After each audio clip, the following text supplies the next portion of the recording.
I identified 8 types of TTRPG villains. And to do so, I took inspiration from serial killer profiling. Buckle up, it's gonna be a weird one. Because Criminology actually gives us a great answer to a question I'm pretty sure every GM has asked at some point. Is it actually possible to create the perfect villain? One destined to engage your players that exists to push their specific buttons. The Joker to your Batman, the Moriarty to your Sherlock. And the best way to show you what I mean is to get into our first type, so here goes. Number 1 is the corruption, and is the ultimate character arc generator. It seeks to test the PC's commitment to their principles, offering difficult dilemmas, a gamble that will put the PC's deepest desires in opposition with the pursuit of, doing the right thing and all that jazz. But most importantly, the corruption is about transformation. Either you get corrupted by slowly compromising on your convictions, or you stand your ground and double down on them, even when the temptation was so good it makes you feel ugh about it. Either way, it's a journey. This villain type seeks to change who the PCs are at their core and corrupt that identity. You might already be noticing something a little odd about this villain. We're not talking about motivations or backstory or creature type. And that's because our villain types aren't exactly types of villains. They're actually types of player experiences. For each of them, I'm going to tell you absolutely nothing about the villain's motivations because they don't matter. What defines them is the motivations of the game master. That's you. Hello! Oh my god, do you have a knife? Yeah, you said we were talking serial killers? I thought I could do a live demo. Winifred, you know what? I'd rather you not. Let me handle the crime talk. So I took inspiration from 4 principles used in Criminology, which I turned into the 4 steps to creating the perfect villain. And what we've been talking about, these player experiences, that's the first step, the signature. In Criminology, signature is the core of a killer's identity, why they do what they do. And we do it well. Anyways, but in TTRPG, it's your why as a GM. So when you create a villain, ask yourself the question, what kind of experience do I want to deliver to my players and their characters? We saw one, which was to test their convictions. But maybe I want this villain to force my PCs to grow, or to turn them against each other, or like to give them something to take out their anger issues on. So let's see the many different ways we can push your players' buttons. Number 2, the unknown. This villain's signature is to unsettle and instill paranoia in the PCs. The unknown removes any sense of safety they could have. It's the unidentifiable force that lurks in the dark, and you can never pinpoint, but you know is here because there are signs. It's the mysterious thing with motives far beyond our comprehension that could strike at any time and leaves you in agonizing anticipation. The problem with this type is that it's arguably one of the hardest to pull off. In order to incite true fear and paranoia in your players, you need some pretty solid gaslighting skills. Fortunately for you, I happen to be a master gaslighter, and I've got like 3 videos about this. Take your pick. But here's the cliff notes. The name of the game for the unknown is that it has to stay as mysterious and unpredictable as long as possible. If you think about it, in any monster movie, the moment we see the monster is when we start actually being a little less scared of it. Because whatever our imaginations can conjure up is likely gonna be worse than the truth. That means we're going to exploit that lovely little survival mechanism of the human psyche. My favorite way of doing so is to create cues or signs that herald the villain's presence. That way the evil is felt before it is seen. Create aesthetic elements to essentially Pavlov your players into going, oh no. Like a whistle echoing in the distance, or the same symbol that you see scribbled everywhere. You create a cue indicating to your players a presence. But even that is not enough. If you repeat the pattern long enough and your PCs are still alive, it starts to sound a little too much like empty threats. So whenever the pattern starts feeling predictable and your players think they've got it figured out because they've been taking notes, we can absolutely ruin that for them by breaking the pattern. Suddenly, it's not just one whistle they hear, but 4 distinct ones coming from all directions.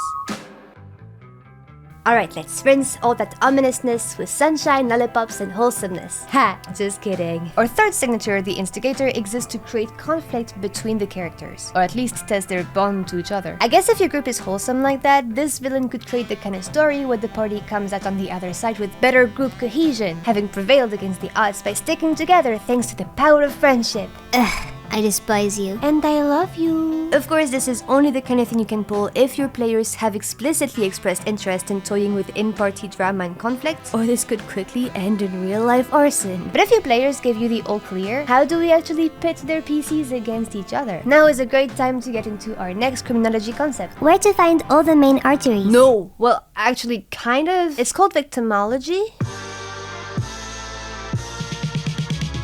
Victimology is the second step of our process, and it's a little research on your victims or PCs. A little study of their traits so you can extract buttons to push. Have you ever asked yourself why the Joker is such a great villain? It's because he's perfectly tailored to Batman, but he wouldn't be a great villain for Sherlock Holmes. So we have all these villain signatures, which is cool, but not enough to reach our goal of achieving the perfect villain. The way we get there is by analyzing our Batman. That's your PCs. But for each type of villain, since they're creating different flavors of pain, each villain type is aiming to stab a different organ. So for each villain signature, I've written down a few leads, so you know exactly what aspect of your PCs matters according to the type that you picked. Here's the prompts for the ones we've seen already. If you're working with the corruption, you'll ask yourself first about the convictions and principles of your PCs. And to test those, we'll look at what we can tempt them with. In this case, we ask about their deepest desires, goals, and needs. If you're working with the unknown, of course you can look at their fears and use that to flavor your villain. But also, it can be just as interesting to look at what they find comforting, safe, and familiar, so you can take that and twist it into something messed up. And if you're working with the instigator, we will of course look at potential sources of conflict or disagreement between your PCs, secrets they haven't revealed to each other because it might change something between them, but also conflicting goals, principles, or flaws. Basically, you know how players are always trying to make different characters because they're polite and respectful and don't want to step on each other's toes? You look at that and you go, bad move, bucko. This is how you create villains that without fail will be engaging to your players, because just like the Joker to Batman, now the villain is tailored to your players, and we come one step closer to finding the perfect villain. We're not done though. Oh no, my study friends, there are many more arteries to explore. So from now on, for every villain signature, I'm also gonna give you the Victimology prompts that go along with it.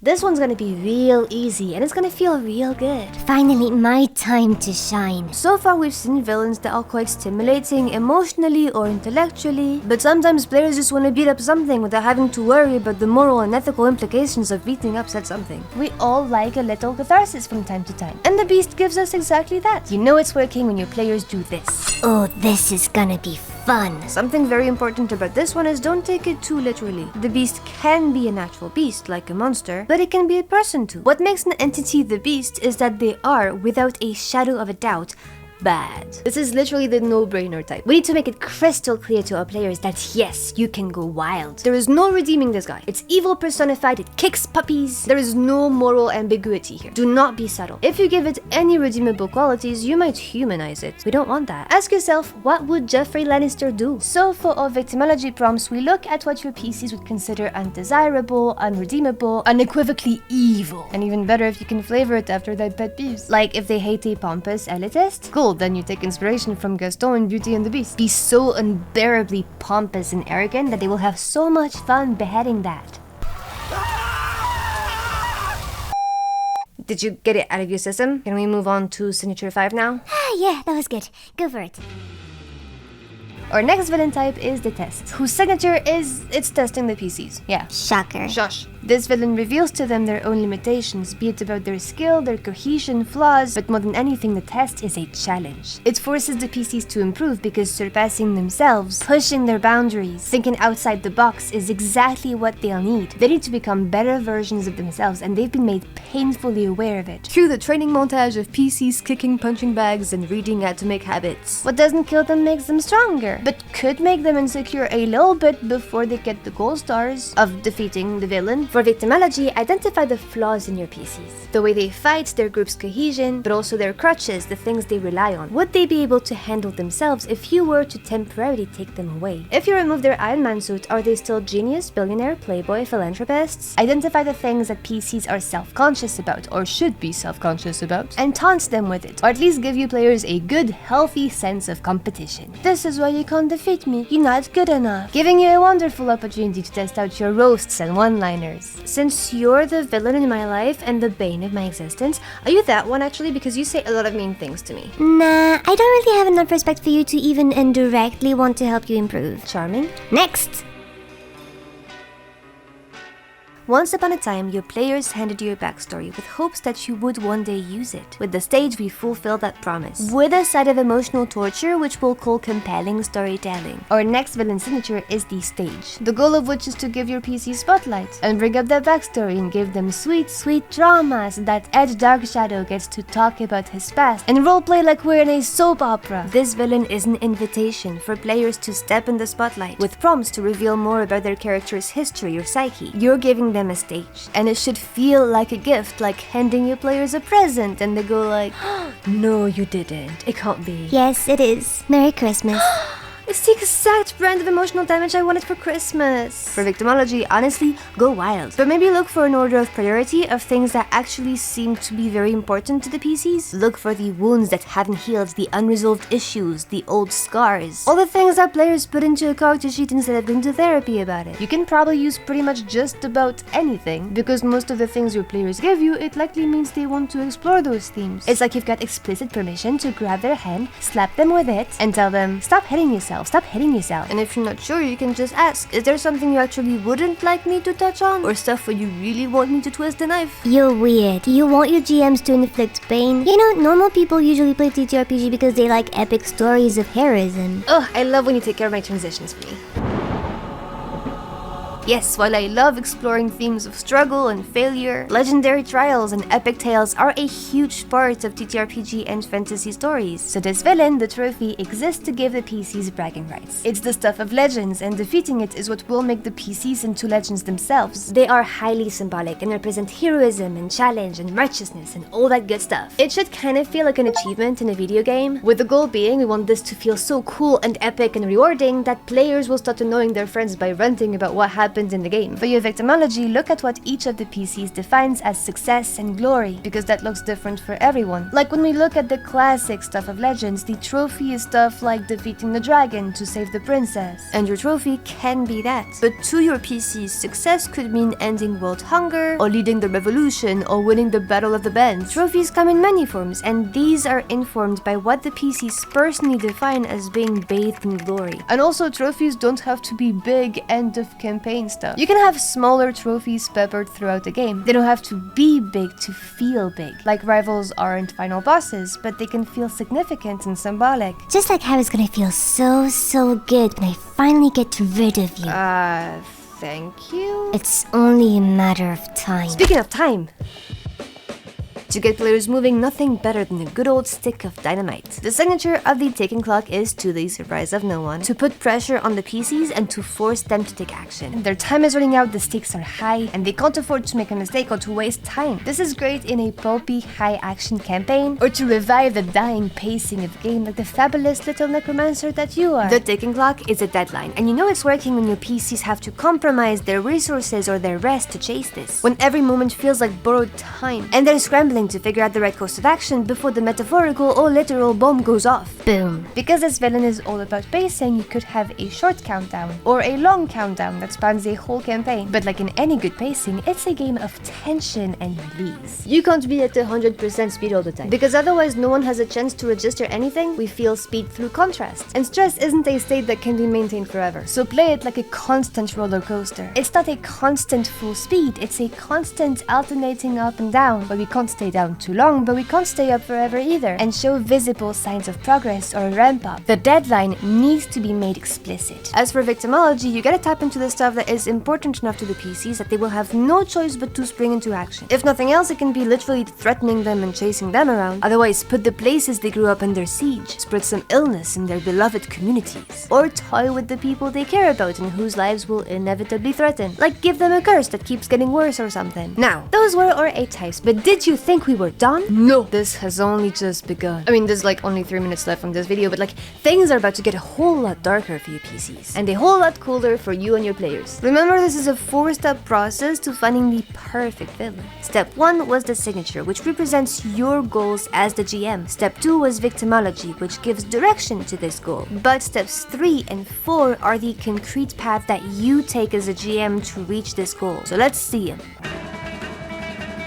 There are two major aspects of a villain that we haven't decided on yet. And I'm gonna explain these two steps at the same time because essentially they work the same, they just target two different things. And also cause, come on, none of us have school in the morning. The MO describes the actions and methods that the villain can take. In Criminology, if the signature is the villain's why, MO is the villain's how. It informs the actions of the villain. Meanwhile, step 4 is the police sketch, where we describe the villain's identity, their appearance, personality, and all that stuff. It informs the packaging of the villain. And that might seem maybe a little odd to you that we would finish with that. The way most people build NPCs or villains, they tend to start with this stuff, deciding on their methods and fleshing out the character. And I don't do that. Because you're so original. Quiet. Because we did all of this preliminary work, we know what's the narrative purpose of our villain, and we know in what way we're aiming to engage the players. Now that we have this direction, it's gonna be a whole lot easier to fill in and flesh out all of it into a much more cohesive villain, so that all of our elements are working towards the same goal. So for both of these steps, we're taking the approach of expected player effect to GM move. You ask, what effect are you trying to incite in your players? And in response, see what moves you could take as a GM to elicit that effect. Design the villain's methods and appearance around how you want the PCs to feel. Example.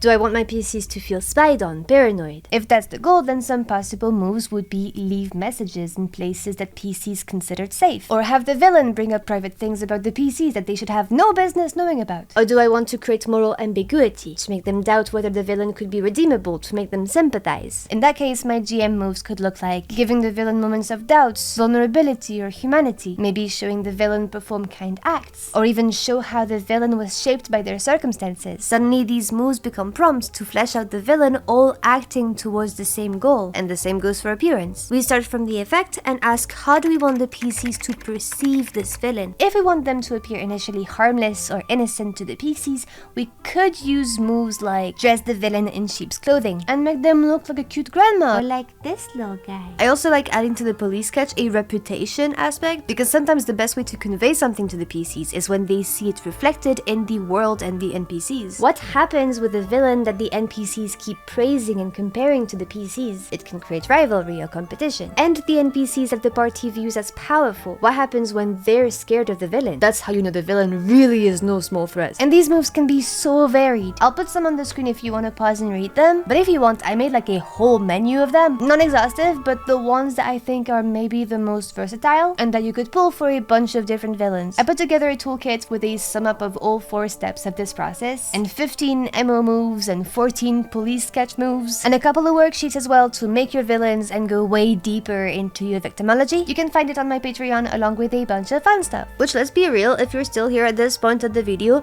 either you're doing dishes and you're still stuck with me for another 2 minutes, or it might mean you actually find value in the stuff I say. So maybe you'll like what's on there. There's bonus videos and stuff you can plug directly into your games, like puzzles or stat blocks. There's other toolkits, like this one that makes feedback from your players actually not awkward, or one that I did recently to make roleplay and drama feel insanely easy, and also less serious stuff like bloopers or very messy live streams or Discord access to. Anyways, let's get back to our evil deeds. You're doing it wrong. Screw you, I get to be ominous too.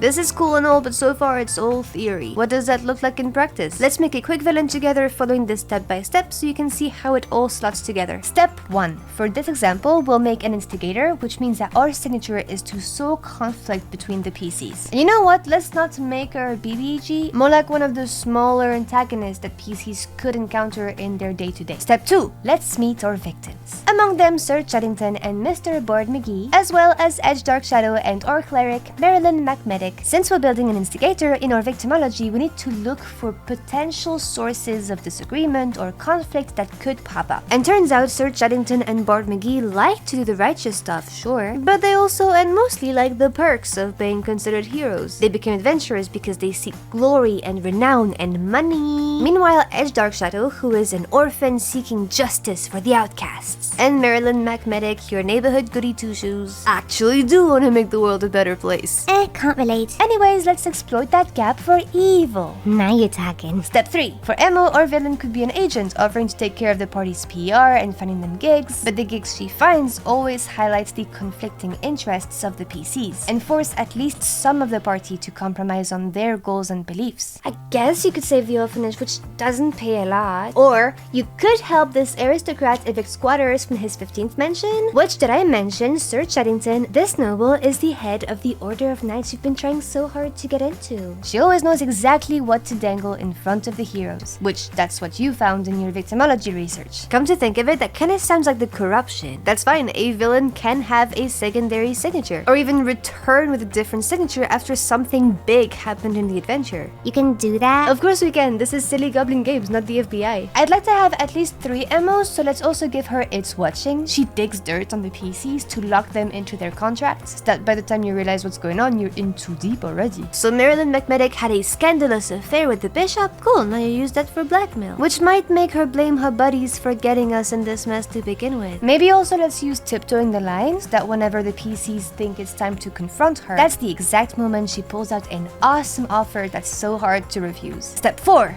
As for police sketch, since we want her to appear trustworthy to the PCs at first, I'll use magnetic. Sir Cheddington is drawn to status, so let's dress her up in Chanel and give her a good family name. But she can also be as devout as Marilyn, love Bart McGee's music and flatter it constantly, while at the same time having the same rebellious streak as Edge Dark Shadow. And just like that, we have a villain. But not just any villain, the perfect villain for this specific group. The Joker to our Batmans, the Emily Exampleson to our Sir Cheddington.